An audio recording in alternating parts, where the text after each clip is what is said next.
I know that people are still coming back from the break, but let me just take a few minutes and say again to the Detroit Regional Chamber and to all of the business leadership and political leadership and academic leadership. You see where my alliance lies here.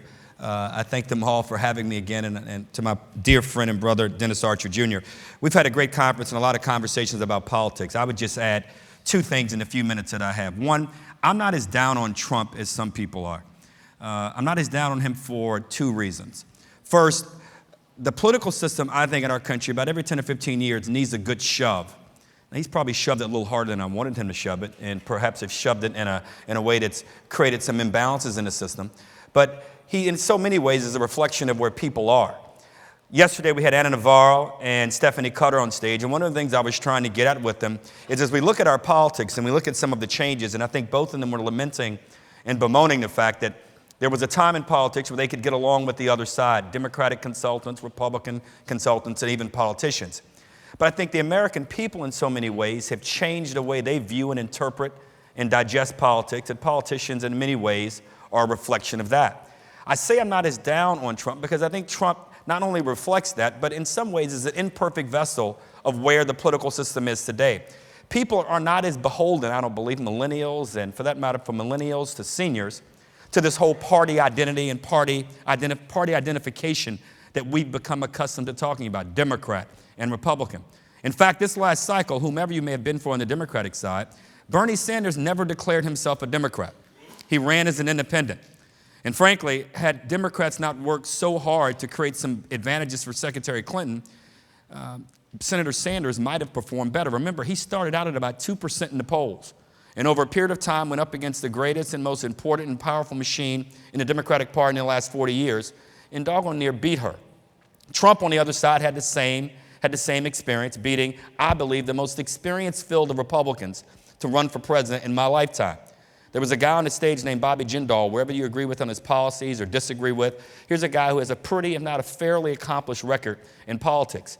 He scored exactly 1% higher than I did in the Republican primary. Lindsey Graham, someone whom I have great respect for his independent thinking, his independence as a lawmaker, and his willingness to buck his party and my party when he believes we're wrong. He too polled at about 0.85% more than I did. You look at the governors from Kasich to Christie, and Christie certainly brought a series of challenges, but he was able in many ways to accomplish in a blue state, New Jersey, what a Republican had not been able to accomplish in a long time. Donald Trump comes along and shakes up the system. So where do we find ourselves today? I think it's a positive. The second part of it is I think it's going to force the Democrat and Republican parties to think differently about how they offer plans and how they offer results, how they're going to achieve results to the American people, be it for State House, the United States Senate President, and everything in between. I think one of the great examples is your mayor. I listened to him yesterday. I listened to him last year. I listened to him the year before.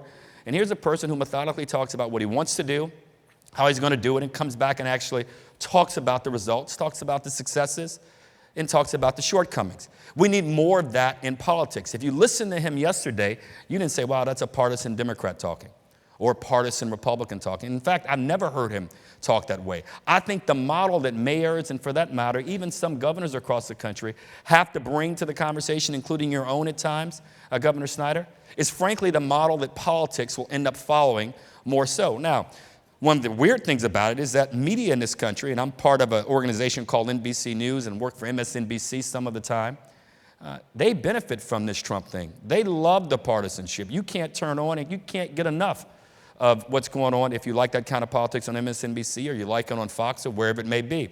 In fact, sometimes you can turn on Fox and MSNBC, which I do in my office, and you would think you live on two different planets because the networks are talking about totally different things, not only the way they analyze the story, but the stories in which they're dealing with from the beginning. 3, with Trump. I give him a C plus B minus his first 100 days. Number one, he had no idea what he was getting into. And, you know, I was at a dinner shortly after President Obama was elected with a group of Republican friends after President Bush had left office, about the first 100 days of President Obama. And these Republicans just complained about how bad Obama was, how great things were under Bush, and how Obama had shaken things up so dramatically. We can all forget that health care was being pushed. President Obama got basically $1 trillion stimulus package he wanted to push through about 8 years ago, and Republicans were ready to rally around him. But these Republicans at this dinner just went on and on and on. Fast forward, I was at a dinner about 3 weeks ago, and my Democratic friends couldn't have talked more poorly about Donald Trump. I felt like I had to go to church after the dinner just to make myself not feel so bad about the horrible things and the way things were being said. I hope that as much as this guy has had a tough 100 days, I root for him in a lot of ways because really one primary thing, just foreign policy. I hope he's able to correct some of the challenges and problems that he's had up to this point. And some of those problems I think are largely correctable for two reasons. One, he can hire more people.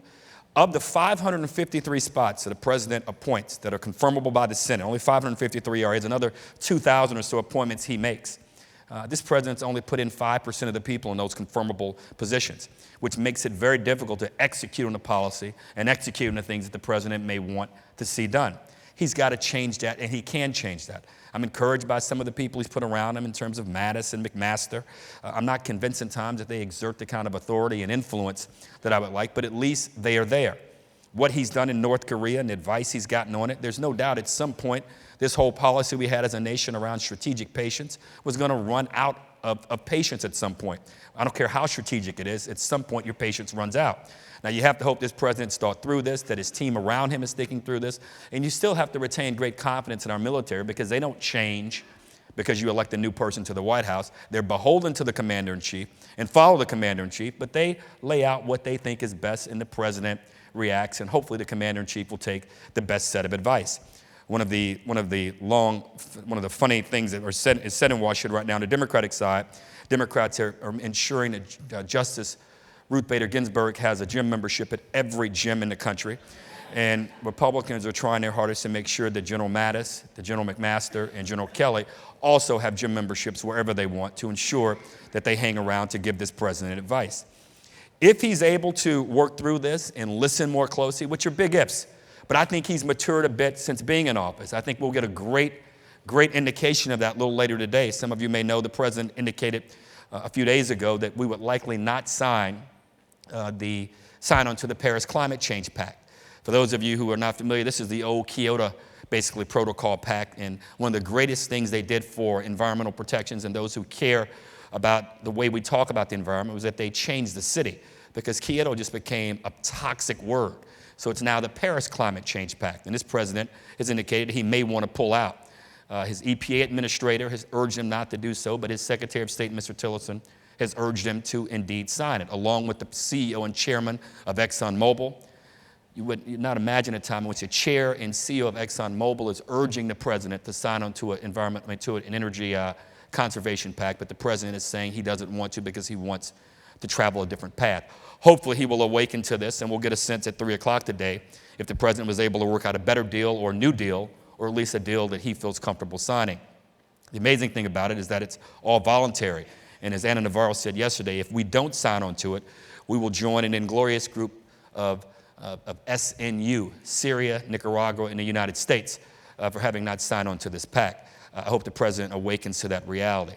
Finally, as we head into this second phase of his 100 days, Michael Beschloss said best on this stage and has said before, you hope presidents reflect, and you hope they self-reflect, and you hope that this president has the capacity to do that.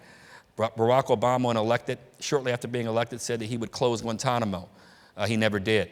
He looked at the facts, assessed it, and understood that the downside of closing it far exceeded what the upside would mean, even if the politics of it were good for him. You have to hope this president, at some level, is able to overcome some of the politics and some of the things he said on the campaign trail.